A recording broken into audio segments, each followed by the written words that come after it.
supuesto, empieza la semana con toda la expectativa puesta en las conversaciones que van a mantener justamente hoy el ministro de Economía Martín Guzmán y el presidente Alberto Fernández con la canciller alemana, con Angela Merkel, conversación que en principio, bueno, se presenta como fundamental para evitar el doble default que la Argentina está tratando de evitar, o por lo menos una parte del gobierno, con el Fondo Monetario y con el Banco Mundial. Recordemos que, bueno, tanto el apoyo de España, de Portugal y de Italia, y sobre todo de Francia en la negociación, fue un apoyo político, pero los principales, digamos, acreedores de Argentina en el Club de París son básicamente Alemania y Japón. Claro. Por lo tanto, obviamente la decisión de Alemania en este juego es fundamental. Prácticamente ya se sabe que lo que va a, digamos, el mensaje de Angela Merkel va a ser que obviamente Argentina tiene el apoyo de Alemania, siempre y cuando Argentina acelere las negociaciones con el Fondo Monetario. Me parece que allí no hay una novedad. El punto es que en el medio los vencimientos que van corriendo, Argentina los tiene que ir pagando. Y a mí me parece que ahí es donde está en alguna medida la discusión entre el ala dura del kirchnerismo que protagonizan y que obviamente se referencian en términos políticos en Cristina y por supuesto en términos económicos en el proyecto de Axel Kicillof. Lo que está presionando ese sector al presidente es para que no siga pagando o no siga perdiendo reservas con los pagos a los organismos internacionales en el marco de la negociación. Hoy hay una muy buena nota de Pablo Wende en Infobae, donde justamente nuestro querido colega cuenta que el Banco Central en el mes de mayo, y bueno, ha comprado prácticamente unos 2.000 millones de dólares, ha recuperado reservas, obviamente por el efecto del sector agropecuario, pero claro, el ala dura del kirchnerismo no quiere que esa acumulación de reservas se pierda en los pagos eventualmente de aquí a fin de año que hay que hacer de intereses, de pagos en el marco de la negociación. Es decir, la Argentina puede eventualmente lograr alguna prórroga en los vencimientos de capital, pero va a tener que ir pagando eventualmente los puchitos de los intereses, 100 millones acá, 50 millones allá, 300 millones,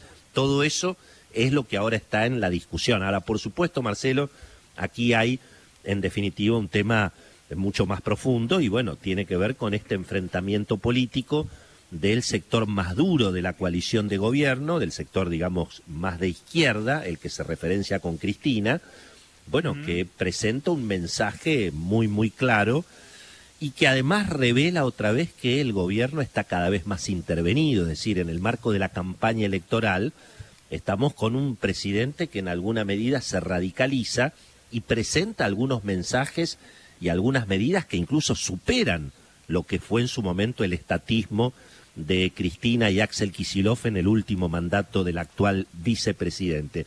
Tenemos en definitiva un gobierno, Marcelo, cada vez más intervenido en política exterior, es evidente, en política sanitaria. Finalmente el retorno de las cuarentenas extremas es el modelo y es lo que reclamaba la Liga Bonaerense, básicamente el gobernador de la provincia de Buenos Aires y lógicamente los aliados del peronismo en esta carrera electoral, y por supuesto también en la política económica.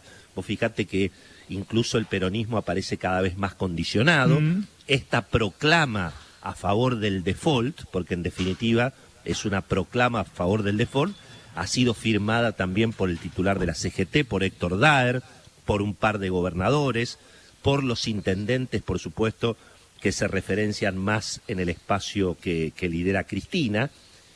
Y bueno, y reaparece esta discusión donde la economía, evidentemente, bueno, tiene un lugar no prioritario. ¿Qué es lo que dice la proclama a favor del default?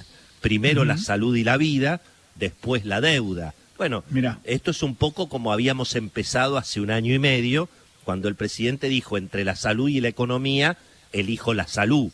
Sí. Y así no fue, ¿no? Y así no fue. Es decir, resultamos un fracaso en la salud y obviamente un fracaso también en la economía. Es curioso, Marcelo, pero el tono de la campaña electoral se va radicalizando cada vez más contra el campo, contra el sector privado, contra el sector financiero, bueno, obviamente contra la oposición, contra el periodismo.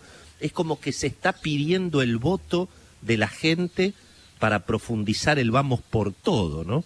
Y esto es algo que llama la atención, Marcelo, porque vos fíjate, la protagonista de esta proclama a favor del default, la economista Fernanda Vallejos, había sido candidata a diputada en el 2017 acompañando a Cristina.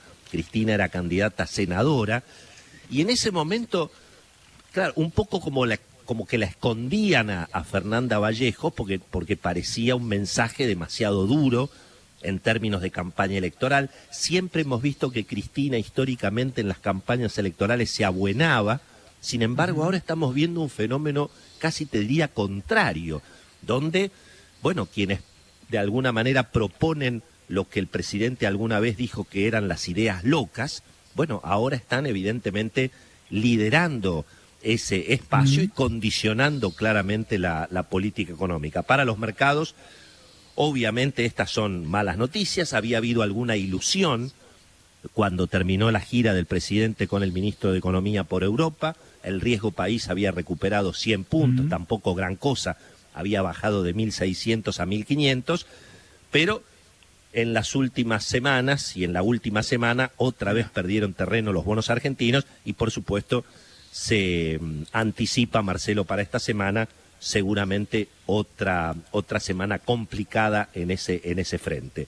Con el campo la situación sigue complicada, el sector va a tener que definir definitivamente si continúa el paro tal como estaba previsto. Hay algunas diferencias dentro de la propia mesa de enlace, yo creo que va a ver qué es lo que hacen los autoconvocados en las próximas horas, y se profundiza, como decíamos ayer, el problema con el abastecimiento de gas, Marcelo. 3 días de frío en la Argentina, es cierto que ahora se combinan varios problemas. Hay una huelga, obviamente, la huelga en el sector marítimo que complica la llegada de los barcos gasificadores, pero el problema tiene que ver con la falta de producción, el conflicto que hubo en la Patagonia con Vaca Muerta y, por supuesto, la precificación de las tarifas, Marcelo. Así que la verdad, cada vez menos libertad y cada vez más dependencia, Marcelo, dependencia del Estado, dependencia de los planes sociales y, por supuesto, dependencia de las pocas vacunas que están disponibles para salir de esta situación, Marcelo. Gracias, Willy.